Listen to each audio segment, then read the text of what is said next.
Dollar কি ব্যাপার? তুমি তুমি এই বাসায় কি করছো? আর এগুলো কোন ধরনের জামা কাপড় পরছো তুমি? এখানে কি করো তুমি তোলা? কি আসছে?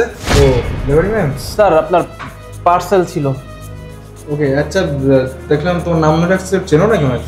অ্যাকচুয়ালি স্যার আমরা স্কুল লাইফের ফ্রেন্ড আর কি, একসঙ্গে পড়াশোনা করছি। ও আচ্ছা আচ্ছা, স্কুলের ফ্রেন্ড। তাহলে বাইরে কেন? ভিতরে আসুন, আসুন ভিতরে। না না না স্যার, আমি ডেলিভারি জব করি তো।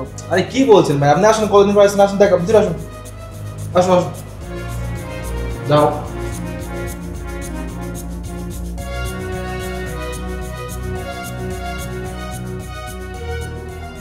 তারপরে বলেন ভাই, কেমন আছেন? জি ভাই, ভালো আছি।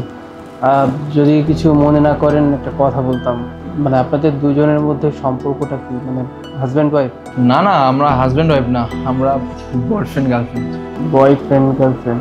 তো বা কত দিন যাবৎ আপনারা একজন আরেকজনের সঙ্গে আছেন? এই তো প্রায় 1 বছর যাবত হচ্ছে। 1 বছর? তাহলে তো আপনারা বিয়ে করার সিদ্ধান্ত নিয়েছেন, তাই না? না না, বিয়ে করার সিদ্ধান্ত এখনো নেই, কিন্তু আমি যদি বিয়ে করি তাহলে দোলাকেই করব। ওয়াও, তাহলে আপনাদের সম্পর্কটা বেশ ভালো। দোয়া করি বেশ জলদি আপনারা বিয়ে করেন। হ্যাঁ ভাই, আসলে আমি অনেক লাগি যে আমি দোলার মতো একটা মেয়েকে গার্লফ্রেন্ড হিসেবে পাইছি। তো ভাই, দোলার সাথে তো আপনার অনেক দিনকে সম্পর্ক, সেই ছোট্টবেলা থেকে। তাহলে এখন দোলার সময় কিছু বলুন। দোলা? হ্যাঁ, দোলা আমার ছোটবেলার স্কুল ফ্রেন্ড।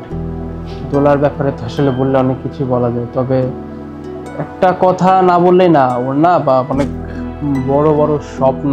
মানে এই স্বপ্নগুলো পূরণ করার জন্য ও যে কোনো সম্পর্ক নষ্ট করতে পারে, জানেন তো? মানে স্বপ্ন বলতে কি ধরনের স্বপ্ন? থাকে না, মানুষের তো বিভিন্ন ধরনের স্বপ্ন থাকে। যেমন কারোর স্বপ্ন থাকে ডাক্তার হওয়ার, কারোর ইঞ্জিনিয়ার হওয়ার। দোলার স্বপ্ন শুধু টাকা আর টাকা। টাকা ছাড়া আসলে কিছুই বুঝতে চায় না। যার কাছে টাকা আছে দোলা তার কাছেই যাবে, আর যার জীবনে টাকা নেই তার কোনো মূল্য দোলার লাইফে নেই। না না, ভালো থাকার জন্য টাকা পয়সার দরকার আছে, কিন্তু বিশ্বাস করেন ভাই, আমি অনেক লাগি যে আমার যথেষ্ট টাকা পয়সা আছে। আমি দোলাকে যখন যা বলি ও তখন তাই করে। এই যে দেখেন, আমার টাকা পয়সা আছে বিদায় মনে করো যখন আমি ডাকি ও তখনই চলে আসে কিন্তু আমার কাছে। ও, মানে আপনাদের কথা শুনে মনে হচ্ছে আপনারা প্রতিনিয়তই এইভাবে বাসায় একান্তে সময় কাটান। মানে আপনাদের সম্পর্ক অনেক গভীর, তাই তো? হ্যাঁ, একদম ঠিকই বলেছেন। আর যদি সম্পর্ক গভীরে না হতো তাহলে যদি সম্পর্ক টিকে থাকতো বলেন? আচ্ছা ভাই, এসব কথা বাদ দেন, আপনার ব্যাপারে বলেন, আপনি কি বিয়ে করছেন? বিয়ে? বুঝতে পারছি না কি বলবো। বিয়ে করেছিলাম, তবে এখন মনে হচ্ছে না যে তার সঙ্গে আমার আর সংসারটা করা সম্ভব হবে। হোয়াট? মানে আপনি কি বলতে চাচ্ছেন ভাইয়া? ওই যে বললাম, স্বপ্ন। আমার বউরও না দোলার মতো অনেক বড় বড় স্বপ্ন।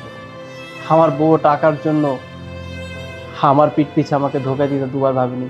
ডেলিভারি ম্যানের চাকরি করি, ক টাকাই বা বেতন পাই, কিন্তু আমার বউর তো অনেক বড় বড় স্বপ্ন ভাই।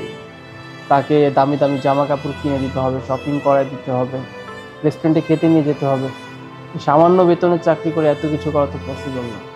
এই জন্যই আমার বউ আমার পিঠ পিছে আমাকে ধোকা দিচ্ছে, আর সেটা আমি আজকে জানতে পারলাম। তাই তো বলি যে একটা মানুষ কীভাবে দিনের পর দিন এতটা পরিবর্তন হতে পারে, আর কতটা নিখুঁত অভিনয় একটা মানুষ আমার সঙ্গে করতে পারে। হোয়াট? কি বলছেন আপনি এগুলা? আরে তাহলে তো এই মেয়ে তো একটা বড় বেচার মেয়ে। এই তুমি থামো তো, এত কথা বলতেছো কেন তুমি একটা মেয়ের সম্পর্কে? আচ্ছা দোলা, তুমি বলো, আমার যদি কখনো টাকা পয়সা ফুরিয়ে যায় তাহলে তুমি আমাকে ছেড়ে চলে যাবে বলো?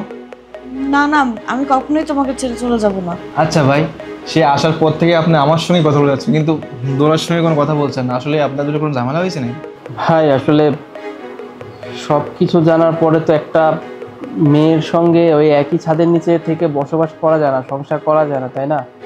তাই আর কি, আমার ওয়াইফের সঙ্গে হয়তো আমার আর সংসার করাটা হবে না। মানে বুঝলাম না, সংসার করবেন না মানে?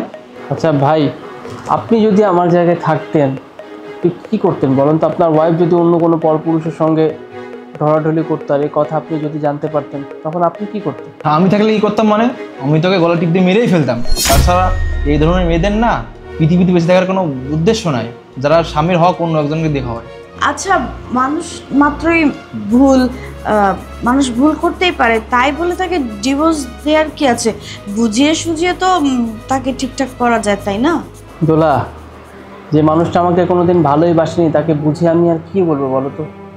যে মানুষটা আমার পিঠ পিছে আমাকে এত বড় ধোঁকা দিচ্ছে, দিনের পর দিন সে স্বামীর অধিকার অন্য পরপুরুষকে দিয়ে যাচ্ছে, তাকে এত সহজে ক্ষমা করে দেওয়া যায়?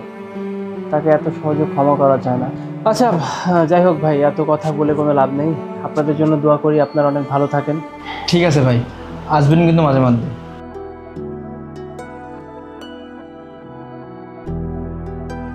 আচ্ছা শোনো না, আমার ফ্রেন্ডের সাথে তো ঠিক মতো আমার কথাই হলো না, আমি ওকে একটু বিদায় জানিয়ে আসি, কেমন?